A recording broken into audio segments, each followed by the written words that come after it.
ആ ചേച്ചിയാ ചേച്ചി എന്താടാ അമ്മയുടെ ചേച്ചി അമ്മ രാവിലെ പോയല്ലോ. പോയാ? ആ അമ്മ ഒരു 8:30 പോയി. അതെന്തോട്ടി ഇന്ന് നേരത്തെ പോയാ? എടാ അമ്മ ഇന്നലെ പറഞ്ഞല്ലോ അമ്മയുടെ കമ്പനിയും വേറൊരു വലിയ കമ്പനിയും നമ്മളൊരു മറ്റേ ടൈപ്പ് മീറ്റിംഗ്. ഓ പറഞ്ഞായിരുന്നു. അതാണല്ലേ. ആ എന്തേ എന്താണ് എന്താണെന്ന് എന്താണെന്നാ? അത് ഞാൻ രാവിലെ പോയതാണോ ചോദിച്ചേ? ആ നീ രാവിലെ 7:30 പോയാ? ആ പോയി. എന്നിട്ട് അത് ചേച്ചി വൈകിട്ട് വന്നു കഴിഞ്ഞാൽ പിള്ളേരെ പഠിപ്പിക്കാൻ ടൈം അങ്ങോട്ട് കറക്റ്റ് ആവുന്നില്ല. അപ്പോൾ രാവിലെ ഒരു 7 മണിക്ക് പോയി കഴിഞ്ഞാൽ 2 മണിക്കൂർ അങ്ങ് പഠിപ്പിക്കാം. ഇപ്പോൾ എത്രയായി? ഇപ്പോൾ 9 മണിയായി. ഇനിയിപ്പോൾ ഒരു 2 മണിക്കൂർ ഞാൻ ഇവിടെ നിന്ന് പഠിക്കുന്നു, പിന്നെ നേരെ സേവാകേന്ദ്രത്തിലോട്ട് പോകുന്നു. അപ്പോൾ ഞാൻ എന്താ പോയി ഫ്രഷ് ആവട്ടെ. സാറവിടെ നിന്നേ. എന്ത് ചേച്ചി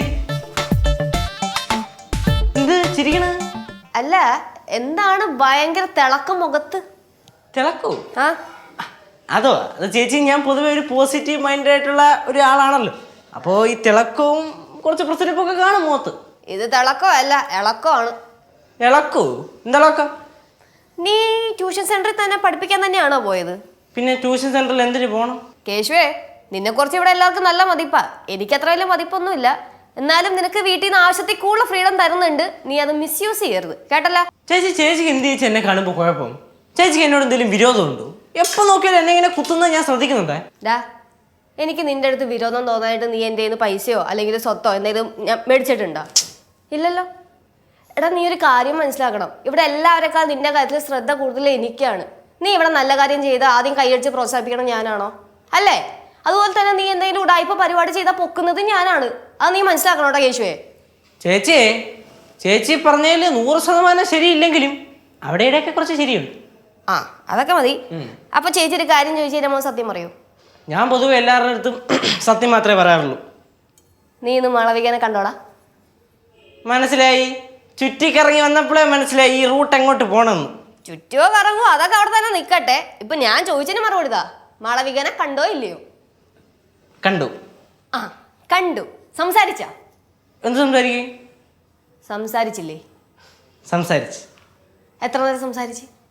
അത് കുറേ ഒന്നുമില്ല ചേച്ചി. ഞാൻ ട്യൂഷൻ സെന്ററിൽ നിന്ന് പുറത്തിറങ്ങി വന്നപ്പോഴേ മാളു ആ മതിലിന്റെ അവിടെ നിപ്പുണ്ടായിരുന്നു. മാളു അവൾ ആ മതിലിന്റെ അവിടെ നിപ്പുണ്ടായിരുന്നു. കണ്ട് ജസ്റ്റ് ഒരു ഹായ് ബൈ പറഞ്ഞു വന്നു. അതെങ്ങനെയാടാ നീ ട്യൂഷൻ പഠിപ്പിച്ച് ഇറങ്ങുന്ന കറക്റ്റ് സമയത്ത് അവൾ ആ മതിലിന്റെ അവിടെ വന്ന് നിൽക്കുന്നേ? കോയിൻസിഡൻസ്. ഡയപ്പറക്കല്ലേ. നിന്നെക്കാളും 7-8 ഓണം ഞാൻ നേരത്തെ ഉണ്ടതാ. എടാ എനിക്ക് ഉറപ്പാടാ നീ ആ മതിൽ തൂങ്ങിയെന്ന് 1/2 മണിക്കൂറെങ്കിലും സംസാരിച്ച് കാണൂന്ന്. ഇതാണ് കേട്ടോ എനിക്ക് ഇഷ്ടപ്പെടാതെ. എനിക്ക് ദേഷ്യം പറഞ്ഞത്. അല്ല നിന്റെ ദേഷ്യമൊക്കെ ഇവിടെ ആർക്ക് കാണണം? ഞാൻ ഉള്ള കാര്യമല്ലേ പറഞ്ഞേ. ഞാൻ ഇനി ഇവിടെ ഒന്നും ശരിയാവില്ല. ഞാൻ പോണേ. പോ. കള്ളൻ. കള്ളനാ? ആര് കള്ളൻ? സുന്ദര കിന്നര കോമളം ചെല്ലി. കൊളമ്പി കളിക്കല്ലേ. ദോശ തിന്നാൻ ഇങ്ങോട്ട് വാ തരാം. ഇത് കല്ലിഞ്ഞറിയോ?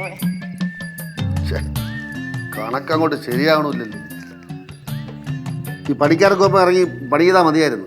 ദിവസം 1000 ചക്രം കഴിയുന്നതിനാ സൂപ്പർവൈസർ ഉണ്ടാക്കാൻ പോയിക്കണം. അച്ഛാ അതെ അച്ഛൻ എന്തിനാ ദേഷ്യപ്പെടണേ? കണക്കൊക്കെ വലിയ പാടന്നേ. ഒന്നും ശരിയാവില്ലെന്ന്. കൊണ്ടോണ്ടേ? ആരെ? ആ അകത്ത് കിടന്നുറങ്ങുന്ന കുരിപ്പിനെ കൊണ്ടോണ്ടേ? ഓ പാറുവിനെ പറഞ്ഞ ഇന്ന് കിണ്ടൽക്കാലിൽ കൊണ്ടുപോണ്ടേ? അമ്മ അവരെ മിനിഞ്ഞാന്ന് വിളിച്ച് സംസാരിച്ചായിരുന്നല്ലോ. അപ്പൊ 10 മണിക്ക് ആ ഒരു ടൈം ആകുമ്പോ കൊണ്ടുപോകാൻ പറഞ്ഞു. അവളങ്ങ് നേരത്തെ പോയ വെച്ചതല്ലേ. ഒരു കാര്യം ചെയ്യും, മക്കളും കേശുവിനെ കൊണ്ടുപോകും. അതെങ്ങനെ വെച്ചാൽ ശരിയാവണേ? അവളുടെ ഫസ്റ്റ് ഡേ അല്ലേ കിൻഡർ ഗാർഡനില്. അപ്പൊ അച്ഛനും അമ്മ ആരെങ്കിലും വേണ്ട കൊണ്ടാക്കാൻ? അല്ലൊരു കാര്യം ചെയ്യും, അവിടെ നാളെ കൊണ്ടുപോകാൻ പറ. ആ പരിപാടി നടക്കൂല. അമ്മ എല്ലാ ദിവസവും രാവിലെ 9 മണിക്ക് മുന്നേ പോകും ഓഫീസിൽ. അവള് മാനേജറായപ്പോഴേ ഞാൻ പറയും ഇവിടെ ഒരു പരിപാടി നടക്കൂല. അച്ഛാ എന്തോന്ന് ചാച്ചാ അങ്ങനെ പറയണേ? അമ്മ മാനേജർ ആയപ്പോ ആ സാലറി ഹൈക്ക് നമുക്കും ഗുണമായില്ലേ? ഇവിടെ കാര്യങ്ങളൊക്കെ ശരിയല്ലേ? ഇവര് താഞ്ചത്ത് മീൻ പിടിച്ചിട്ട് കാര്യം തോന്നുന്നു. അച്ഛൻ സൂപ്പർവൈസ് ആയതിനു ശേഷം അങ്ങനെയൊക്കെ തന്നെയാണ്. വീട്ടിലെ കാര്യമൊന്നും മര്യാദയ്ക്ക് നോക്കണമൊന്നുമില്ല. ഓ പഴയതുപോലെ ഞാൻ മക്കളെ ഭാര്യ നോക്കി വായി നോക്കിട്ട് ഇവിടെ ഇരിക്കുക. സമ്മതിച്ച്. അച്ഛനും അമ്മയും ബിസി. പിന്നെ ഞാനൊരുത്തി ഉള്ളത് കൊണ്ട് വീട്ടിലെ കാര്യങ്ങളൊക്കെ മുറ പോലെ പോകുന്നുണ്ട്. ഇപ്പൊ ഞാൻ കുഴിപ്പടുത്ത് പോകുമ്പോ നോക്കിക്കോ എന്താ എനിക്ക് അവസ്ഥ. നീ ഒരു കാര്യം ചെയ്യ്, കൊച്ചിനെ വിളിച്ചോണത്തി കുളിപ്പിച്ച് റെഡിയാക്കി ഡ്രസ്സൊക്കെ റെഡിയാക്കോ. ഞാൻ ആ കാര്യം മറന്നുപോയിട്ടോ. ഇവിടെ നിന്നാ വഴക്കുണ്ടാക്കി. അതാണ് അത്. പിന്നെ നിങ്ങൾ രണ്ടുപേരും തമ്മിൽ എപ്പോൾ നോക്കിയാലും അടിയാണല്ലോ. ചില സമയം ഒരു വണ്ടി പിടിച്ച് കുഴിപ്പള്ളത്ത് കൊണ്ട് തള്ളിയാന്ന് വിചാരിക്കും. പിന്നെ അവളിലേക്ക് ഒരു രസകരടേ വല്ലാത്ത പോലെ. ചേച്ചി ഞങ്ങളുടെ രാജകുമാരി വന്നാ? രാജകുമാരി എന്താണ് ഭയങ്കര ഉറക്കമാണല്ലോ. അവിടെ നോക്കട്ടെ. അയ്യോ എന്റെ കൊച്ചു കുഴഞ്ഞു പോയിട്ടാ. ചേച്ചോ കൊച്ചിനെ പല്ല് തേപ്പിച്ച് കുളിപ്പിച്ച് ഡ്രസ്സൊക്കെ അടിച്ച് സുന്ദരമായിട്ട് കൊണ്ടുപോവാ. എവിടെ കൊണ്ടുപോകാ വെച്ചാ? നമുക്ക് ജംഗ്ഷൻ വരെ കൊണ്ടുപോവാ. ജംഗ്ഷൻ വരെയാ? ഞാനും വരട്ടെ? അത് ഇവിടെ വന്നോ? ഞാനും വരട്ടാ. വേണ്ട, എല്ലാം കൂടെ പോയാൽ ഓവറായി പോകും. ഞാനിപ്പോ കുളിക്കുന്നില്ലേ? അയ്യോ, ഞാൻ ജംഗ്ഷനിൽ കൊണ്ടുവന്ന് ഒരു കറങ്ങി ഐസ്ക്രീമൊക്കെ വാങ്ങിച്ചു കൊടുക്കാമെന്ന് വിചാരിച്ച്. കുളിക്കോ? നീ പെട്ടെന്ന് കുളി. റെഡിയോ പോ.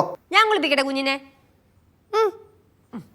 അപ്പൊ കൊച്ചിനെ നല്ലപോലെ കുളിപ്പിച്ച് നല്ല ഡ്രസ്സൊക്കെ ഇടിക്കും കേട്ടോ. അച്ഛൻ നോക്കിക്കോ, ഞങ്ങള് പുതിയ ഉടുപ്പൊക്കെ ഇട്ട് സുന്ദരിയായിട്ട് വരും അല്ലേ? ആഹാ, എന്റെ ഒക്കത്തിരുന്ന് എനിക്കിട്ട് തന്നെ താങ്ങിക്കോളണം കേട്ടാ. ഞങ്ങൾ പോയി കുളിച്ചിട്ടൊക്കെ വരാം. കൊണ്ട് ചെല്ലേ അല്ലേ? അച്ചോയ്, അവളെത്തി കള്ളം പറഞ്ഞു കൊണ്ടുപോണോ? നമ്മൾ കിൻഡർ ഗാർഡനെ കൊണ്ടുപോകണമെന്ന് പറഞ്ഞു കൊണ്ടുപോയല്ലേ? വരൂലടാ. ആണോ? പിന്നെ അല്ലാതെ നല്ല ആളാണ്. അച്ഛൻ എന്തിനാ എഴുതണ?